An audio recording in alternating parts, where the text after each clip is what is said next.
এই টাকাটা নিয়ে আমরা কি করবো রত্না দেবনাথ, শেখর রঞ্জন দেবনাথ কি করবেন?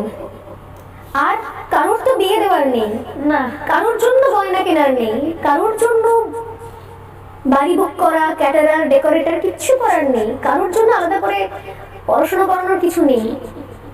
সত্যি কি টাকার জন্য আপনারা সিদ্ধান্ত নিয়েছিলেন নির্বাচনে লড়ার? এই উত্তরগুলো দেবেন আজকে। মন্ত্রী যেদিন বলেছিলেন একটা মঞ্চ থেকে 10 লক্ষ টাকা তো আমি দিতেই পারি, সেদিন আমাকে মিডিয়া যখন বলেছিল, আমি বলেছিলাম 10 লক্ষ নয়, আমি ওনাকে 20 লক্ষ টাকা দেব, এবং আমার মেয়ের জন্য কয়েকটা গয়না আমার কাছে বানানো আছে, সেগুলোও আমি দিয়ে দেবো, উনি আমার মেয়েটাকে ফিরিয়ে দিন।